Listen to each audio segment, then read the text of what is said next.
Over 2,000 inside the J. Davidson Stadium this afternoon. It has finished Altrincham 2, AFC Fylde 1. The Robins have turned it round from a 1-0 deficit in the first half. And Phil Parkinson, the Altrincham manager, joins us. Phil, first of all, it was a really good game. Yeah, it was what I thought it would be like at their place. Very open, very end-to-end.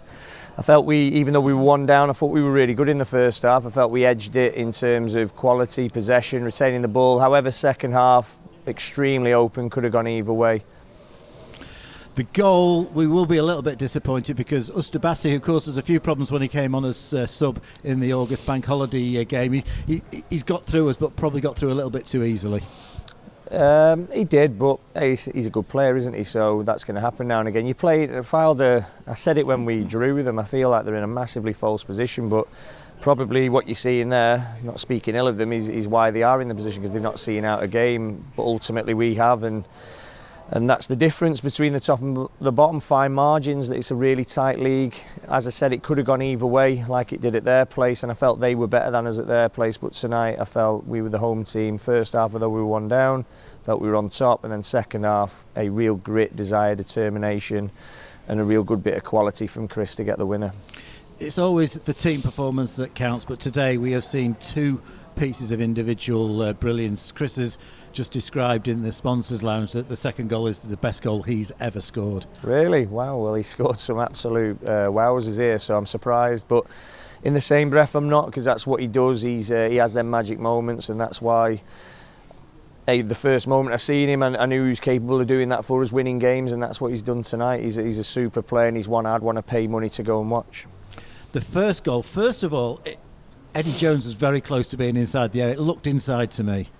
Well, unless he's an Olympic long jumper, yeah, but ultimately he's not give it, and we get on with it. And look, fortunately for us, Chris has converted. And a really difficult conversion, because it's only 2, 3, 4 yards outside the penalty area. He's getting it up over the wall and under the bar is one thing. He's got it over the wall and low into the net. Well, I think if you watch it back, it's gone through the wall. I think they parted a little bit, because I thought he was too close, to be honest, to take that on. But ultimately, I'm not going to tell Chris not to take a shot on with the ability that he's got. I think the wall parts slightly. I could be wrong, and then it gets through because he hits it purely. So yeah, that's what Chris is capable of, and he's took his moment. And it was rocking again in the second half. It's great on a Saturday match when it's dark in winter. It is. It's brilliant. I've said it a million times in front of you, haven't I? These stands are great when we're on top in games, and when we've got this momentum is when they can really enjoy it, and they deserve these moments. We've worked hard to get here. I'll keep saying it because I'm sick of hearing people reference investment and things like that we've had here. We've built everything year on year. Been in this division 3 years now, probably bottom of the league budget, up to a stronger size budget in this division through hard work, reinvestment of players being sold, a model that we worked hard to do. And you saw last year, we were in this position last year, or similar to it, not as high, but we were playoff contenders. We sold the front line, we sold a captain. There was always a plan to reinvest. We knew we weren't ready yet. We've done it, and hopefully we can kick on with that plan and with that vision that this club have shown.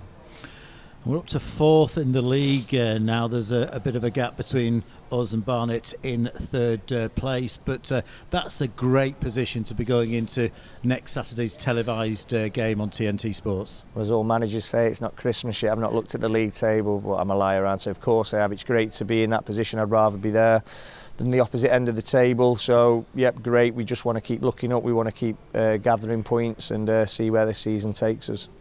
We had some good chances after the second goal from Chris Conclark, but there was one moment when we all had our heart in our mouths. A good save by Ethan Ross, but a magnificent block from the rebound by Lewis Baines. And that's what I'm talking about, fine margins. That's what our defence has developed. I mean, last year we probably lose that game, but our defence is a year older, a year more experienced. They know where they need to be. They get into good positions. That's not luck. Baines, he's done that a few times this season. So it's good defensive play, an emergency block. And like I said, Fylde are a very good team. They've got really good attacking options. Scoring's not an issue for Fylde, so we knew that. We knew we'd have to be on our mettle defensively, but up the other end they concede goals, and they did today, and that's why we come out on top. I'm struggling to think of a better performance in terms of attacking us at the J. Davidson Stadium this season by the opposition. and they clearly are a very good side with some very good players, but we're almost halfway through the season, so they do need to sort something out. Yeah, well, that's not for me to look into, but ultimately we knew they were a good team, and we were prepared for them. We've not taken them lightly. We've not looked at the league position, seeing at the bottom. We knew what we faced when we were at their place, albeit we'd just beaten Chesterfield that bank holiday weekend, so there was an element of fatigue, but they played. But when you look at the magnitude of the games, that was a tough game for us.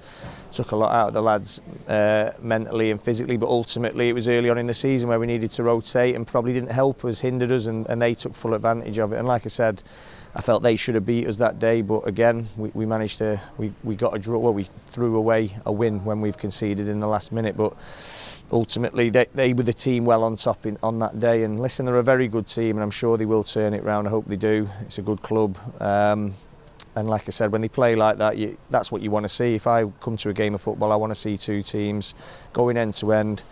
And we'll always do that. We'll go toe to toe with anyone. So if they're brave enough to do it, which they were, it's a great game to come and watch.